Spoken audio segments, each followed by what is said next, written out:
Perfecto, bienvenido. Entonces vamos a darle una bienvenida resiliente. Adelante. Bueno, también ustedes son bienvenidos. Para mí me da mucho gusto participar en este segundo encuentro. Es la segunda vez que participo con ustedes y estoy transmitiendo desde la Ciudad de México. Yo estoy en mi casa.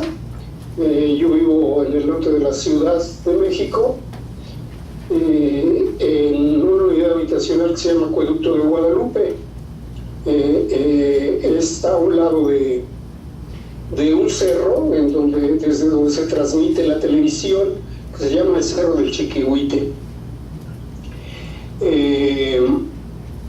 Quiero comenzar como siempre para ustedes saber la conferencia.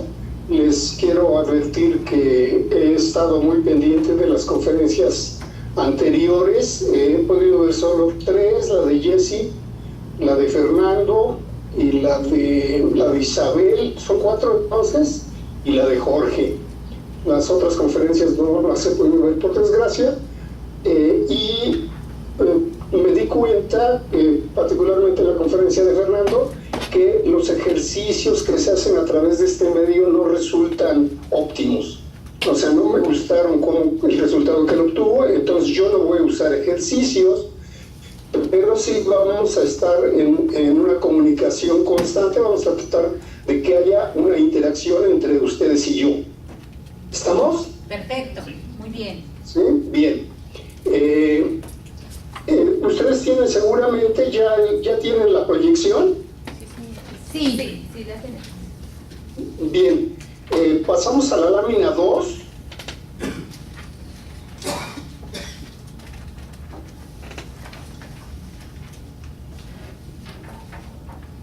Listos, perfecto. Sí, bueno, en la lámina 2 ustedes lo que ven es una foto. Yo estoy sentado ahí al centro de la fotografía y estoy en un grupo en Milpalta. Milpalta es una de las delegaciones del Distrito Federal, o sea, de la Ciudad de México. Es un grupo en donde estoy dando un curso. Como ustedes verán, este es un círculo. Yo generalmente no trabajo en filas y columnas, generalmente trabajo en círculos. Como Cristina amablemente me presentó, efectivamente yo hice una maestría en grupos, organizaciones e instituciones, y en 1985, cuando se presenta el sismo, la catástrofe de la Ciudad de México, estaba yo recientemente egresado y tenía muy frescos estos conocimientos sobre el grupo, y esto fue lo que me permitió crear en ese momento una condición resiliente. ¿Esto qué quiere decir? Porque el sismo de la Ciudad de México nos tomó por sorpresa, particularmente a la psicología, no solo al gobierno, sino también a la psicología. Los psicólogos no sabíamos nada sobre desastres.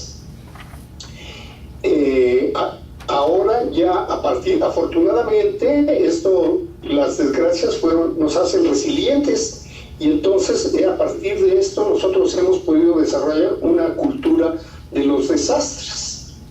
Ya hay toda una tecnología y hay organizaciones sociales y gubernamentales que tienen este trabajo. Lo que yo tuve la oportunidad de trabajar en el centro, en el núcleo del desastre, y entonces lo que me parece resiliente es que al ver la gente en estado de shock, lo primero que se me ocurrió en una reunión con psicólogos y con las autoridades de Hacienda, que eran quienes estaban coordinando en el núcleo del desastre, que era un deportivo que pertenecía a la Secretaría de Hacienda y Crédito Público, fue decirles: hagamos un grupo, que en ese momento llamé terapéutico, hoy solo sé que es un grupo de debriefing. ¿Sí? Pero en aquel tiempo no sabíamos simplemente teníamos que hacer algo frente a la condición en la que se encontraban las personas. Bien, pasemos al siguiente. Voy a estar, yo tengo aquí a un lado en mi pantalla la misma gráfica, las mismas láminas, entonces voy a estar corriendo de un lado a otro, ¿sí? Bien. Bien, pasamos a la tercera lámina. Ya lo hice. Ajá. En la tercera lámina lo que encontramos es que dice, a ver, déjenme ver porque aquí ya se puso muy bonito. Ah, pues sí. Entonces, dice, fuentes de la ansiedad. ¿Me están escuchando? Sí, señor. Sí, perfecto. Fuentes de la ansiedad. ¿Cuáles son las fuentes de la ansiedad? Bueno, nosotros, los seres humanos, con el simple hecho de tener enfrente a un grupo, entramos en estado de ansiedad. La ansiedad es el dato más importante en psicología. ¿Por qué es el dato más importante en psicología? Porque esto es lo que mueve todo el trabajo, todo lo que nosotros hacemos, nos mueve para hacerlo la ansiedad. Entonces la ansiedad es el dato más importante en psicología. Y les decía yo, las fuentes de la ansiedad, bueno, la primera es el grupo, ¿sí? La segunda fuente de ansiedad es la información. Es decir, cuando nosotros recibimos información, también la información nos pone ansiosos. Es decir, lo que quiero decir es que no es lo mismo, por ejemplo, hablar de geografía, en donde decimos, bueno, pues los mares o los océanos son el océano Pacífico, el océano Atlántico, etcétera, a, por ejemplo, hablar de nuestra sexualidad. No estamos en la misma condición emocional cuando hablamos de uno u otro. ¿Sí? ¿Queda claro? Sí. ¿Cómo la información nos mueve a ansiedad? Sí. Bien. ¿Usted nos puede escuchar a nosotros? Sí, Ok, perfecto. yo estoy escuchando. Ok, claro. Bueno, luego, y la tercera fuente de ansiedad es el cambio. Nosotros, los grupos, nos dan la oportunidad de cambio.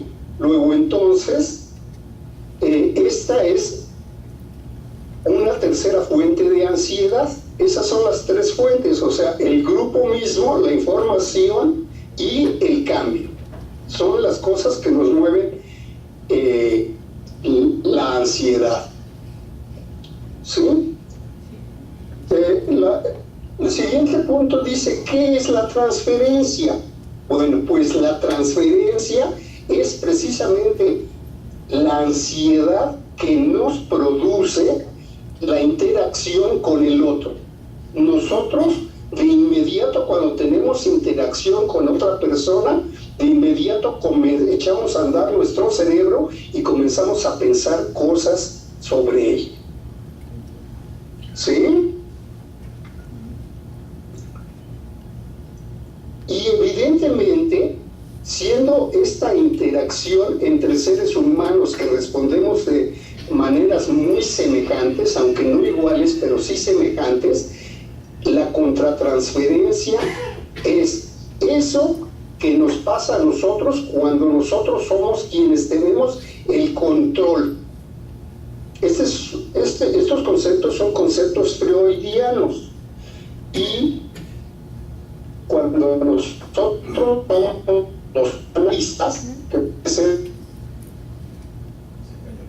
ser análisis social, nosotros vamos a presentar una contratransferencia y nuestros sujetos o los compañeros con los que estemos trabajando van a presentar transferencia. No quiero hacerlos bolas, yo únicamente quiero que ustedes tengan esta idea del concepto, porque esto significa ansiedad simplemente, ¿sí? Y eso va a determinar nuestras respuestas. ¿Sí? Esta ansiedad determina nuestras respuestas. No, si a nosotros nos da miedo algo, no vamos a reaccionar de la misma manera que si estamos tranquilos. Y por eso yo siempre empiezo mis conferencias hablando de ansiedad, porque es mi propia ansiedad la que va a influir, ¿sí? Y evidentemente le vamos a echar la culpa al otro. El otro es el que vamos a ver que está ansioso, el otro es el que se pone agresivo, el otro es el que tiene mal genio, ¿sí? Nosotros estamos muy bien, ¿sí? Y eso es producto de la ansiedad. Y bien, ahora sí, empezamos con qué es lo social. Bueno, algo que es importante entender es que el grupo es, digamos, el horizonte más cercano de la sociedad. Cuando nosotros hablamos de lo social, hablamos de grupos, ¿sí? Es decir, si la familia es un grupo, esa familia es la sociedad. Nosotros a veces tenemos el concepto como que lo social, que la sociedad está allá afuera, que pertenece a otro ámbito, que aunque nosotros formamos parte de ese ámbito, este es ajeno a nosotros, y eso no es cierto. Nosotros como miembros de una familia, de un grupo social, de un curso, etcétera, estamos teniendo contacto con grupo, y esto es lo social. Esta es la sociedad, es el horizonte más cercano de la sociedad. ¿Queda claro? Sí. Bueno, vamos a empezar con nuestra conferencia. Trata de resiliencia. Vamos a empezar con las definiciones, ¿sí? Y vamos a hablar de Elvio Néstor Suárez Ojeda, que es la persona que está en la foto, en la siguiente lámina, ¿sí? Elvio Néstor Suárez Ojeda es la primera persona que habla de resiliencia comunitaria y nos dice que la resiliencia comunitaria es la capacidad colectiva de los grupos humanos para afrontar la adversidad, rehacerse, reorganizarse y fortalecerse, ¿sí? Una segunda definición para que podamos contrastar, porque nosotros podemos definir la resiliencia, si ustedes se dan cuenta, hay una enorme cantidad de definiciones, y cada una de estas definiciones son puntos de vista como nosotros estamos contemplando los fenómenos que estamos estudiando, ¿sí? Y cada quien lo ve desde ángulos totalmente diferentes, y esto es fascinante porque todos tienen el mismo contenido, pero puntos de vista diversos. Vamos a ver la definición que nos da Peter Berliner. Peter Berliner es un psicólogo también que se dedica a trabajar con grupos, ¿sí? Psicólogo social que ha trabajado para la ONU y vino al Congreso, al 8º Congreso de Resiliencia acá en México, y nos dejó una serie de conocimientos de los que yo ya hablé en mi conferencia pasada, pero que hoy vamos a retomar de alguna manera. Ya no pude poner ninguna foto de Peter, pero les comunico que va a estar en el encuentro de Acapulco. Nosotros tenemos ahora en septiembre, con motivo de la conmemoración del desastre del 19, de los desastres de 85, que fueron el 19 y el 20 de septiembre, vamos a hacer un encuentro de psicólogos, de psicólogas y psicólogos especialistas en desastres en Acapulco, 19 y 20 y va a estar ahí Peter Berliner. Ya estaremos en contacto y les platicaremos las cosas que nos trae ahora Peter. Pero lo que Peter dice es organizar la adversidad con los recursos disponibles para resolver los problemas. ¿Sí? Y entramos a hablar de lo que son los liderazgos.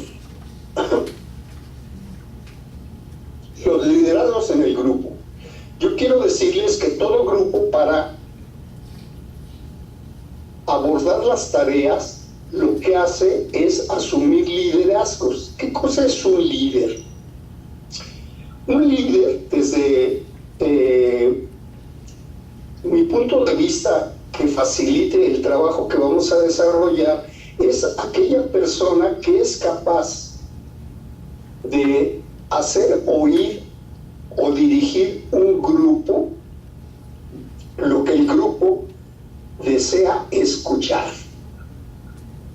Ese es un líder. Cuando nosotros estamos perdidos y alguien nos dice, vayámonos para la derecha, ¿sí? Ese es un líder, ¿sí? Que poco tiene que ver este concepto con el líder estereotipado que nosotros conocemos en los sindicatos, etc. ¿Sí?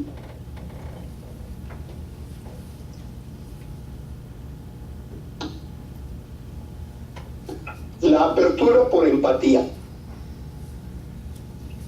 A las habilidades y actitudes del líder. Bueno, las habilidades son los saberes que uno desarrolla a través de la experiencia. ¿Sí?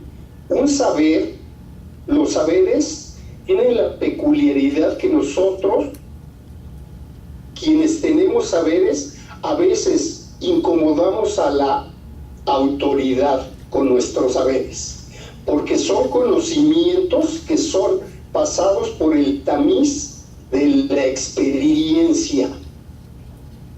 ¿Sí? Entonces, los liderazgos en el grupo requieren de muchos saberes, de muchas habilidades, ¿sí? Pero no es nada del otro mundo, no se vayan a espantar. Nosotros recordemos que nacemos, crecemos, vivimos y morimos en grupos.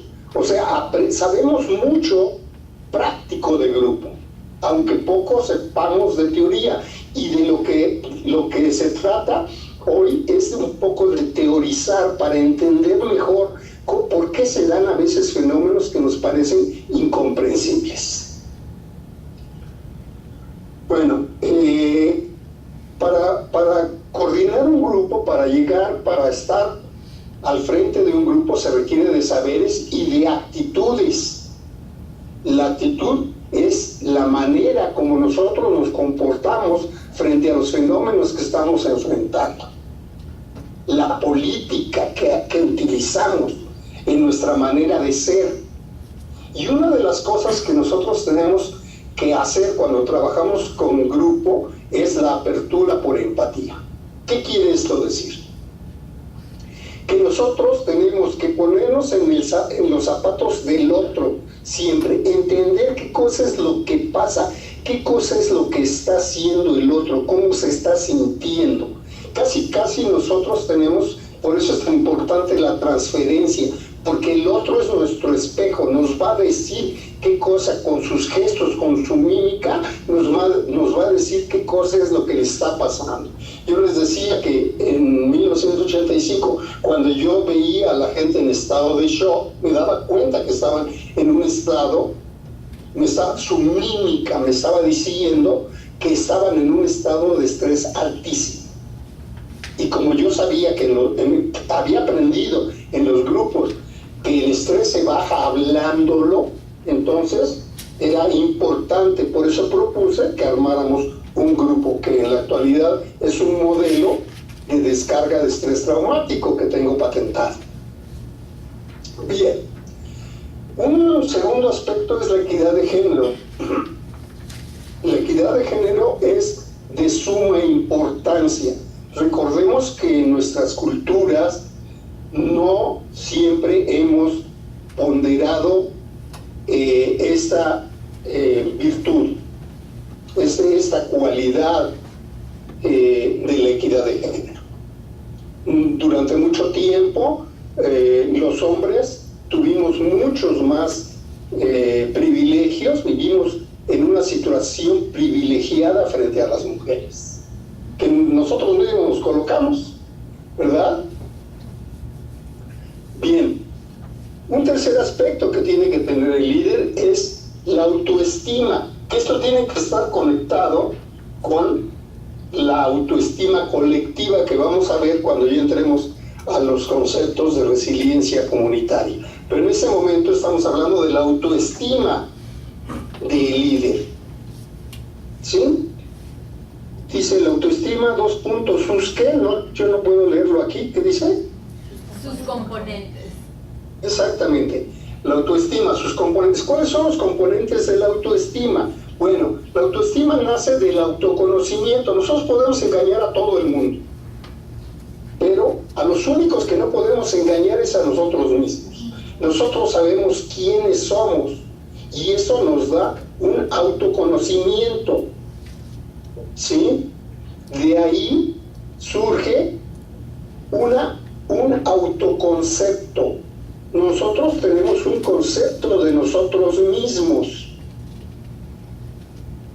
Y de ese autoconcepto surge la auto... se me está yendo la palabra. Es... ahorita se las digo, pero estas dos, el autoconocimiento, el autoconcepto y la autoimagen, es lo que genera la autoestima. Nosotros tenemos una imagen de nosotros mismos, ¿sí? que surge de nuestro autoconocimiento y de nuestro autoconcepto. Un delincuente evidentemente se siente sucio, se siente... alguna vez hablé con alguien que me dijo, es que lo corrompido te sale a la cara. ¿Sí? Y creo que tenía razón. Así es, efectivamente. La autoestima nos devela, nos hace sentir mal cuando no tenemos, obviamente cuando tenemos bien estructurado nuestra mente y hacemos cosas que no son las correctas, nosotros nos sentimos mal.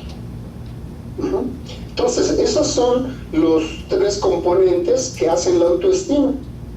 El autoconcepto, ¿sí? El autoconocimiento y la autoimagen.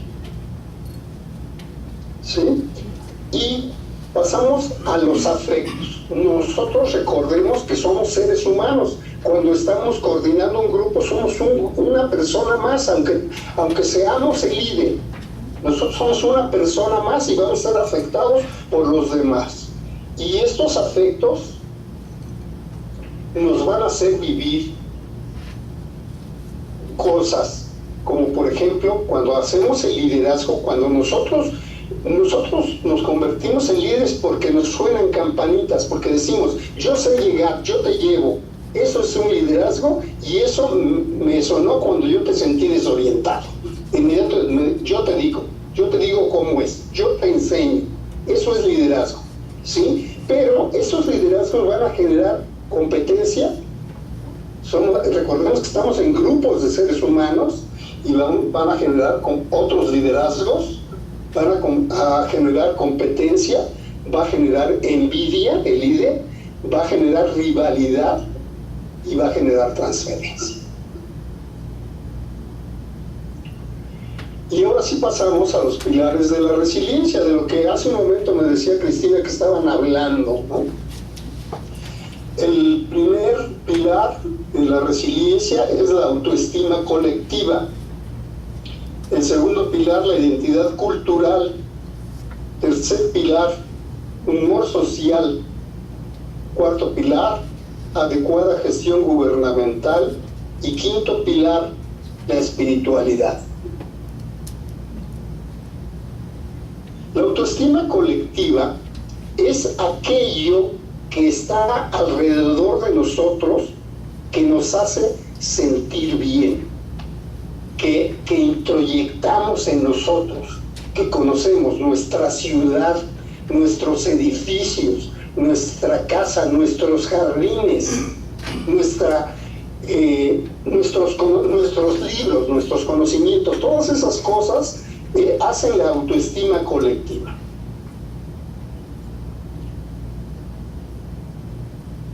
Y la identidad cultural. Bueno, la identidad cultural es aquello que aprendemos y que llevamos a todas partes. En la conferencia pasada yo les decía, un cubano siempre es un cubano, un mexicano siempre es un mexicano. Llevamos toda una serie de costumbres de las que nos impregnamos en la vivencia de nuestras culturas. Esto lo tratamos porque tenemos que tener muy claro que cuando tratamos con migrantes que vienen de muchas partes del mundo, tenemos que saber que son diferentes, que tienen una cultura, una identidad muy particular y que tenemos que ser muy respetuosos de ello. Porque esta identidad cultural es la memoria de los seres humanos, la memoria de la humanidad, de cada una de las culturas, de la diversidad. El humor social. ¿Están en la lámina de humor social? Sí, señor. Volten a verla, por favor. A mí me da muchísima risa, ¿no? Cómo a veces el que enseña, el que quiere enseñar, hace cosas loquísimas, como ese letrero que dice se prohíbe, sin H, ajá, y no seas con H. Entonces, en las situaciones tenemos que saber que en las situaciones más adversas, en las situaciones así de lo más terrible, siempre vamos a encontrar elementos de humor. Y eso lo tenemos que rescatar porque son los pilares de la resiliencia.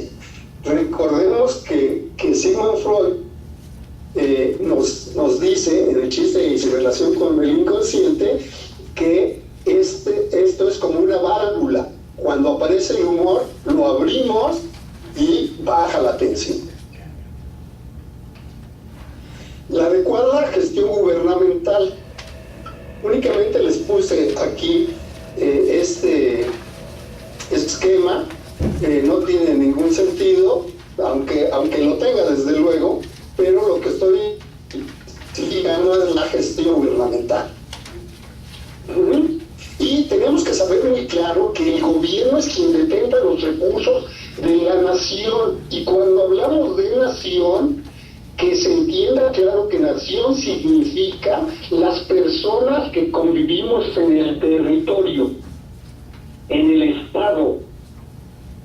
La nación la conformamos las personas, ¿sí? Entonces, recordemos que nuestro trabajo es el que crea la riqueza.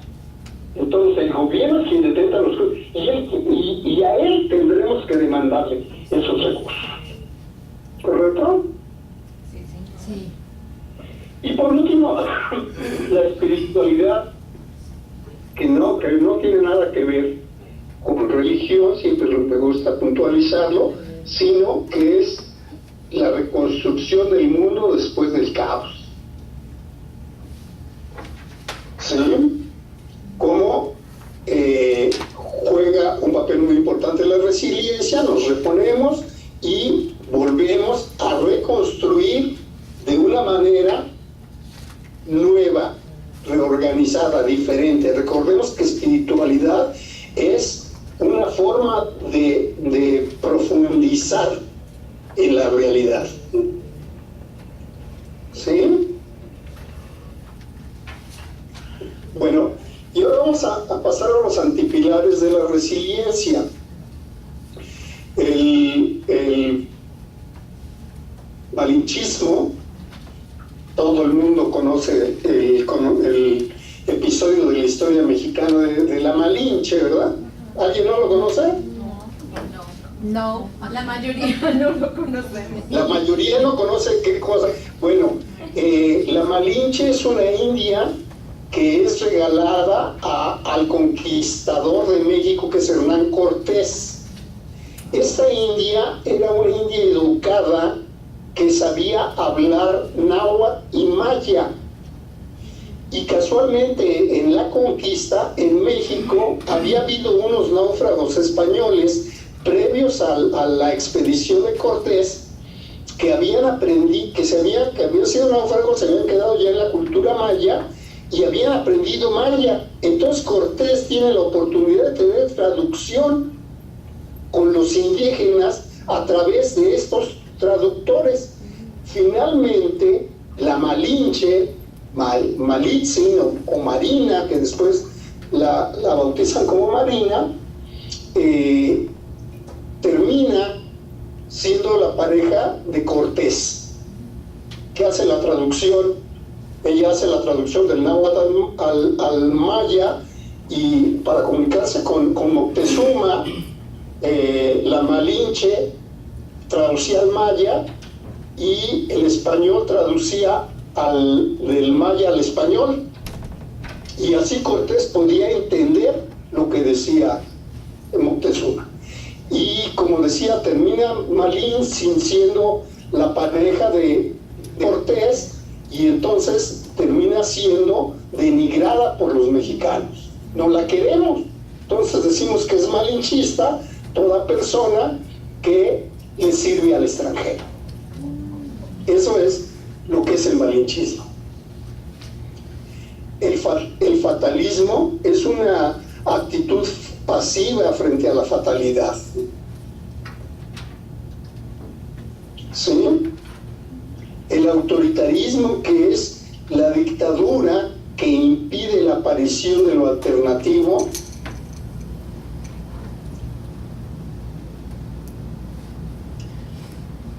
La corrupción, que es el primer factor de la inhibición de la resiliencia. Recordemos que lo que corrompe, lo que hace que las cosas no funcionen bien, o aunque aparentemente funcionen rápidamente, lo que estamos haciendo es corromper la virtud, los círculos virtuosos que podríamos generar. Entonces la corrupción es el primer factor que inhibe la resiliencia. Y por último, la impunidad. La impunidad es la falta de castigo a los delincuentes. ¿Sí? Cuando nosotros vamos a los grupos, van a aparecer en nosotros las escenas temidas del coordinador de grupos. Cada uno de nosotros vamos a tener diferentes temores. Si ahorita les preguntara a cada uno de ustedes cuáles son los temores que tendrían para ir a coordinar un grupo de migrantes, serían muchísimos los temores, pero diferentes en cada uno de ustedes. Entonces cada uno de nosotros tenemos escenas temidas.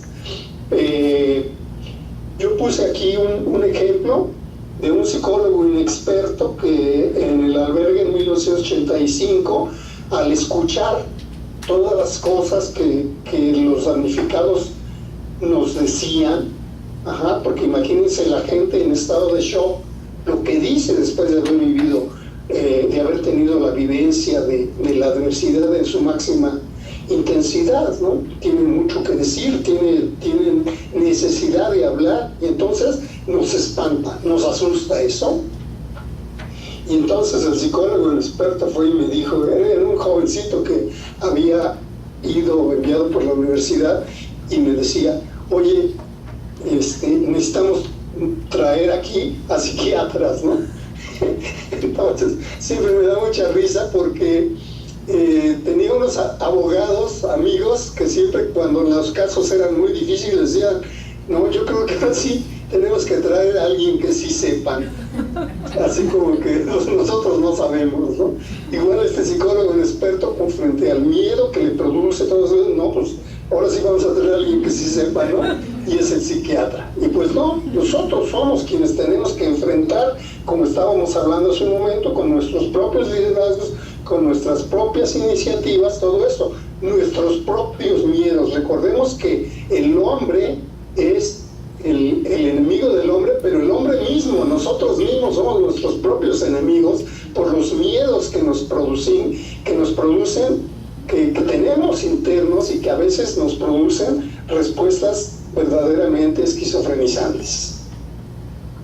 Pero frente a estos miedos siempre tenemos que saber que la escena temida siempre es diferente de la escena resultante, que siempre la escena resultante es mejor, mucho mejor. O sea, la fantasía vuela, nos hace pensar, nos hace temer cosas terribles. La escena resultante es diferente, no es tan desquiciante como nosotros supusimos. Y las herramientas del trabajador psicosocial que nosotros tenemos, ¿qué herramientas vamos a utilizar? Bueno, lo primero que tenemos que pensar es que los trabajadores psicosociales, la primera herramienta es esto que vimos hace un momento respecto de el buen trato, el darle el lugar a las personas, siendo mujeres, hombres, no hacer diferencias de raza o credo, ¿sí? Y comportarnos siempre de la manera más amable.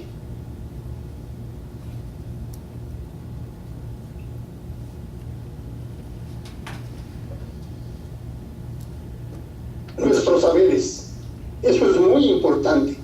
Confiemos en nosotros. Por eso la autoestima que hace un momento les platicaba, que estaba conectada con la autoestima colectiva, con nuestra autoestima.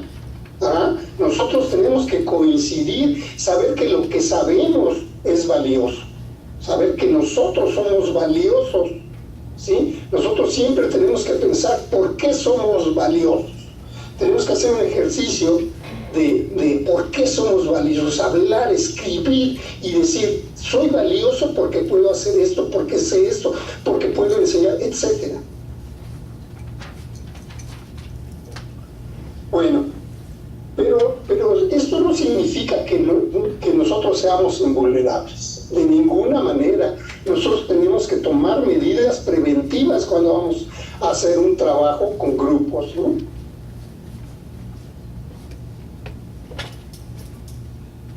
Aquí voy a tratar de subir. El primer aspecto que tenemos que tener es la habilidad para contener tensión. ¿Sí? Nosotros tenemos que aguantar tensiones. Nosotros en la vida aprendemos desde que muy jóvenes a aguantar tensiones.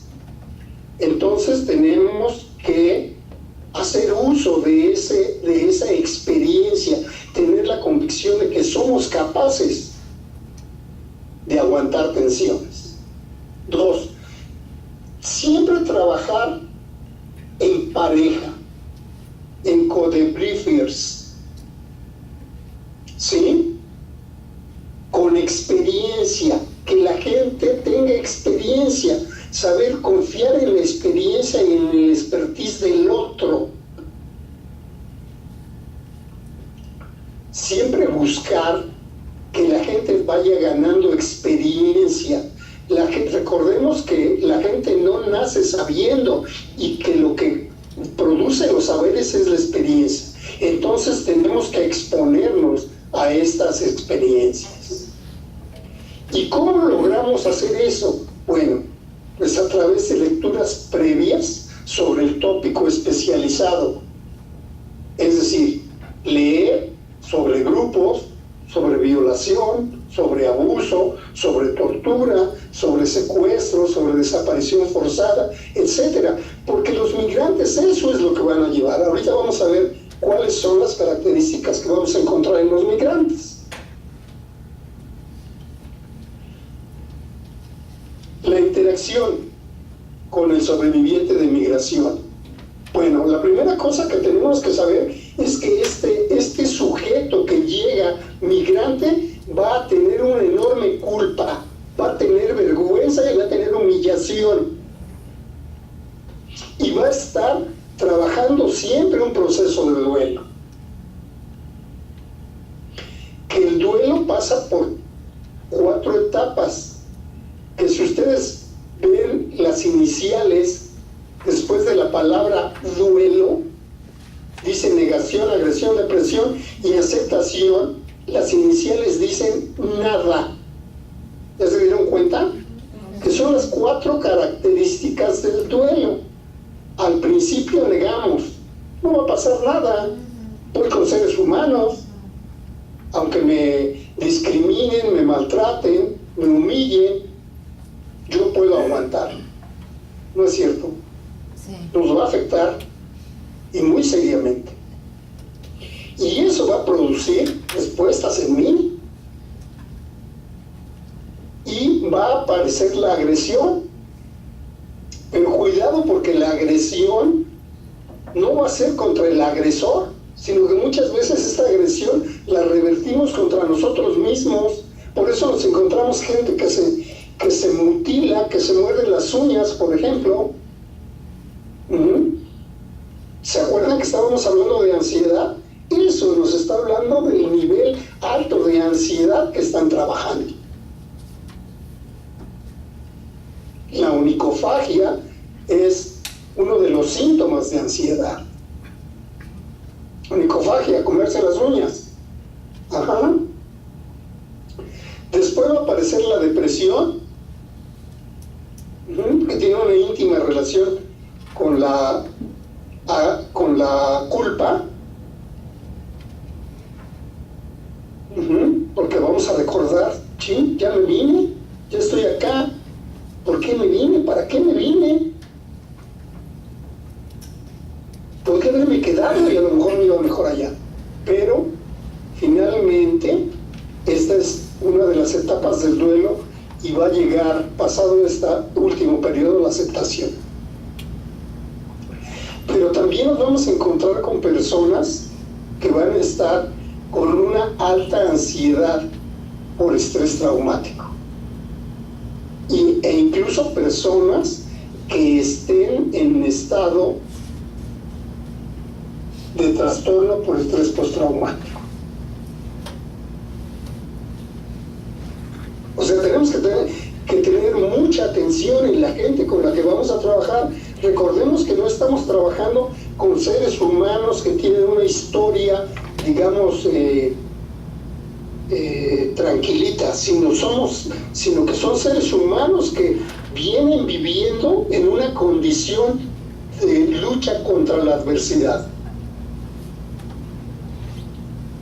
Entonces nosotros siempre que tengamos que trabajar con los migrantes, tenemos primero que saber si tienen cubiertas sus necesidades básicas o primarias, que son la necesidad de refugio, un lugar donde tenga calor, que le llegue la información, que sepa dónde está, quiénes son, en qué lugar está, etcétera, que tenga alimentación, que tenga comunicación con sus seres queridos, con sus compañeros, etcétera, y que tenga atención médica y psicológica. Estas son las necesidades básicas que tienen que tener cubiertas para que nosotros podamos hacer un trabajo. Si no tienen cubiertas esas necesidades, inútil hacer este trabajo. Tenemos que empezar por esta primera parte.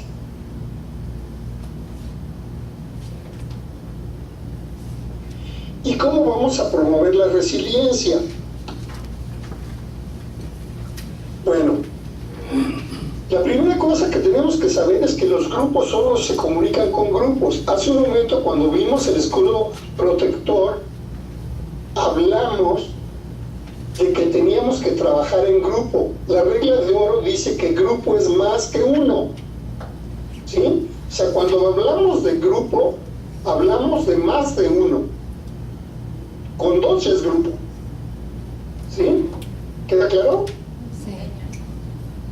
Bueno, 2. Saber que el grupo es el lugar privilegiado contra la alienación y la ideologización. ¿Qué quiere eso decir?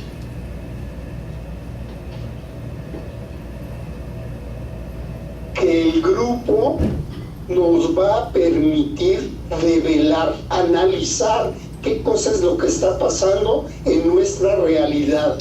El otro nos va a permitir entender qué nos está pasando, porque es nuestro espejo y además es nuestro compensor. Recordemos que analizar quiere decir hacer explícito lo implícito. Y cuando tenemos un compensor, se puede más fácilmente pensar. ¿Sí? Tenemos mayores visos de realidad cuando tenemos un compensor que si estamos solos pensando. Recordemos que se nos cruzan toda una serie de mecanismos de defensa cuando estamos solos. Cuando está el otro nos dicen, no, fíjate que no, yo no creo que sea así, yo así no lo veo. Y en esa discusión se aclaran las cosas. ¿Sí? Tenemos que saber que estas personas que se acercan a nosotros, los que son los migrantes, o que nosotros nos acercamos a ellos, van a hablar de sus problemas. Y que hablar de los problemas es empezar a resolverlos. ¿Y de qué van a hablar?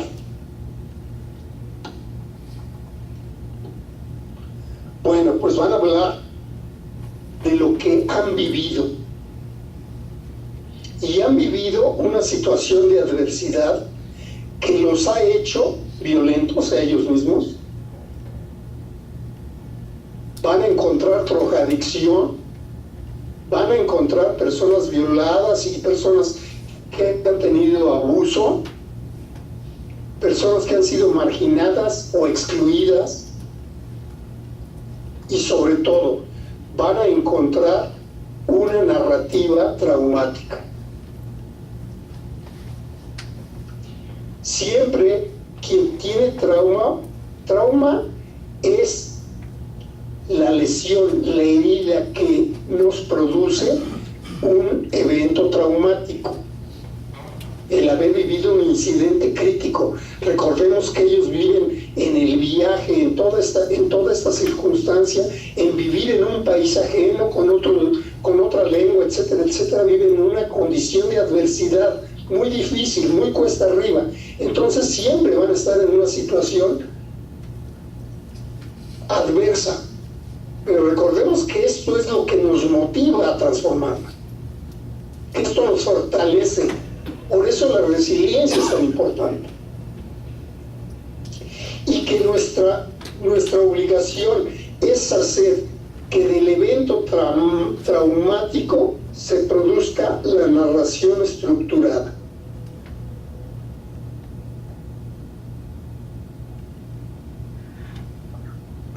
¿Cómo se logra esto?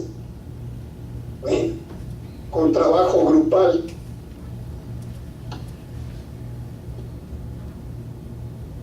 El diagnóstico es ADX, quiere decir diagnóstico. Ajá. Nosotros vamos a tener, como ya vimos, de inmediato vamos a hacer un diagnóstico de la gente. No tenemos que hacer un diagnóstico exacto, ni vamos a aplicar instrumentos complejísimos que nos lleven a estadio. No. Simplemente estamos hablando de hacer un diagnóstico humano, inmediato, de lo que tú me cuentas. ¿Qué pasa? Yo puedo deducir, yo puedo analizar tu discurso y deducir qué es lo que te pasa. ¿Estamos? Sí, señor. Sí, bien.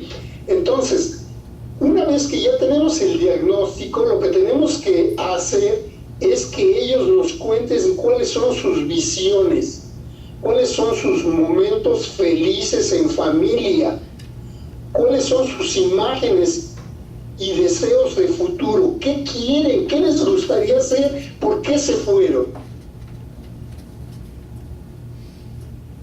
¿Por qué llegaron hasta allá? Y por último,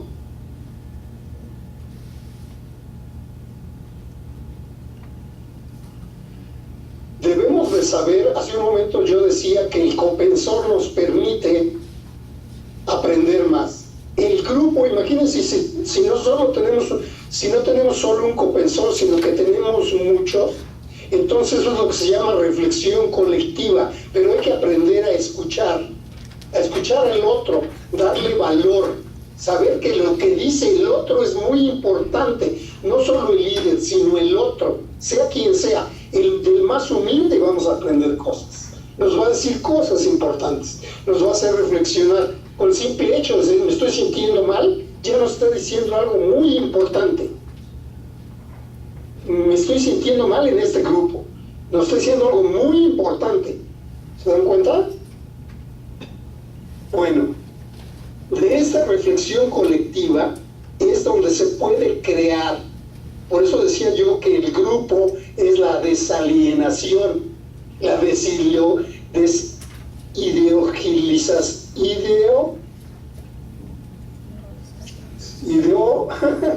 ideologización, ¿sí? Es ahí donde podemos lograr.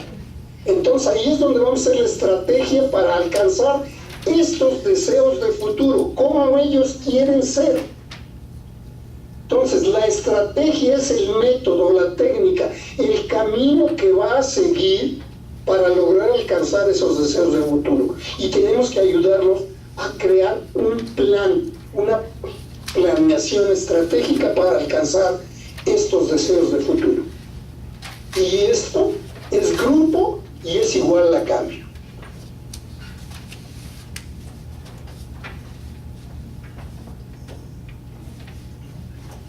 Si tienen alguna pregunta, yo con esto les doy las gracias. Como siempre he estado encantado de participar con ustedes en un trabajo que yo creo que ustedes hacen un trabajo muy importante. ¿Comentarios? Buena presentación. Buena presentación. Muy buena conferencia. La opinión general es con respecto a que ha sido una muy buena presentación, excelente, muy bien, y bueno, la gente está realmente muy motivada. Entendido. Agradecida. Bien, qué bueno. Como siempre les he dicho, yo estoy siempre a su disposición. Cualquier cosa que necesiten, comuníquense conmigo y yo con gusto participo en lo que ustedes gusten. Muchísimas gracias. ¿Quieren saber